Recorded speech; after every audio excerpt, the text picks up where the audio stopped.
We have gotten involved right before COVID, January 2020, when Ellen Thompson, a native of Myrtle Beach, came to our home and asked if we would help produce the Violins of Hope, South Carolina.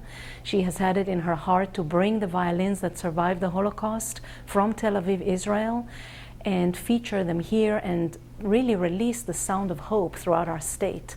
And she was looking for a production company that would help bring it about. And my husband and I got involved, and we're so excited. Why is this an important project for you? I'm actually a descendant of Jews who survived the Holocaust. My maternal grandparents were two of 49,000 Jews who were rescued by the Bulgarian people from Hitler's death camps. And we have been commemorating this rescue for many years now, our company, Varna International. So collaborating with Violins of Hope was a very natural step for us to bring about the oratorio that thanks the Bulgarian people and thanks God for allowing so many Bulgarian Jews to be rescued. So delivering this with the Violins of Hope has just been a tremendous blessing and very powerful. And what has been the response of people both of this group and around the world to this program? There's been a tremendous response from South Carolina. We have been able to take this program to 12 cities and towns throughout South Carolina, from the coast to the upstate to Columbia, our capital city. And we have been working with many colleges, universities, museums, opera houses, and also the largest concert venues here in our state. And we are very appreciative for the support and just the warm welcome from large audiences throughout the state. Violins of Hope started many years ago when Jewish people who survived the Holocaust and some who did not survive donated their violins to Amnon and Avshi Weinstein, who have a violin workshop in Tel Aviv, Israel. These Jews no longer wanted to play the violins because they had very bad memories from having had to play them in the concentration camps during World War II. And they have given the violins to be historic artifacts to help tell the stories of these families and the instruments themselves. Avshi and Amnon Weinstein restored these violins. It is a collection of 94 violins, and these are the ones who travel the world and have been traveling throughout the United States and the state of South Carolina as part of this tour.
I'm Kalin Chonev. I'm the CEO and founder of Varna International.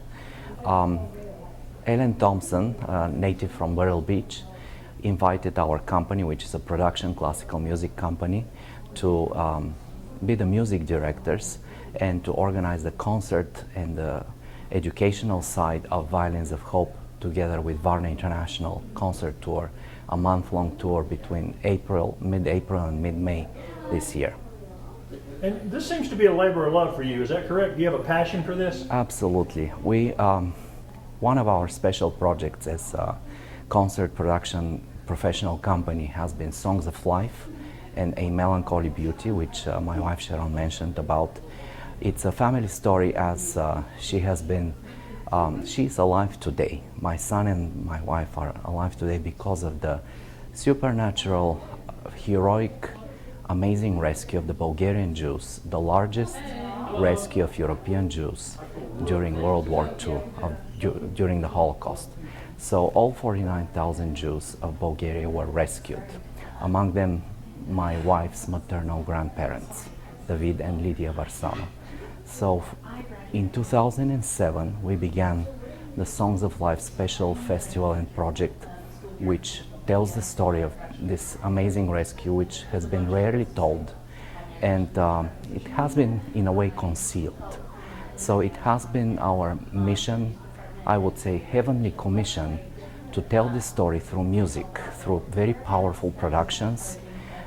We did it with many orchestras and choirs in Bulgaria, Israel, America, and we have hired and commissioned the composer Georgi Andreev, award-winning composer, and Scott Cairns, a poet, to write respectively the libretto and the music of the oratorio A Melancholy Beauty, which tells the story of the rescue.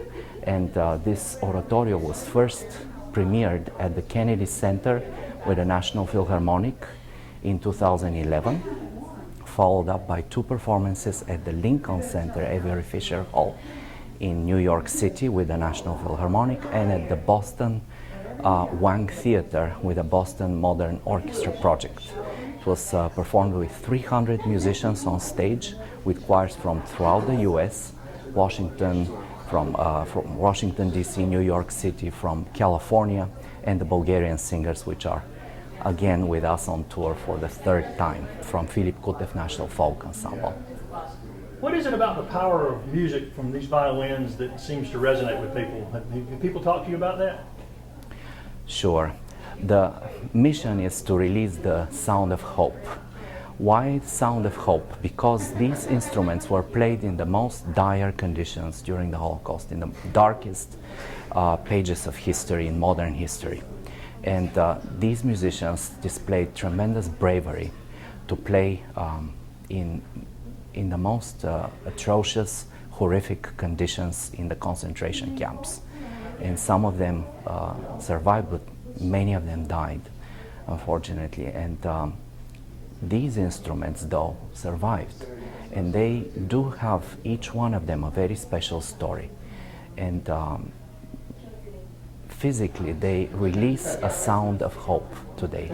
And this sound of hope, released throughout physically and through music of the living people, the next generations, does tell a story of bravery, of compassion, and of life, of life. So these are really eternal values which we are talking about and which we are portraying through music and through the power of the human spirit.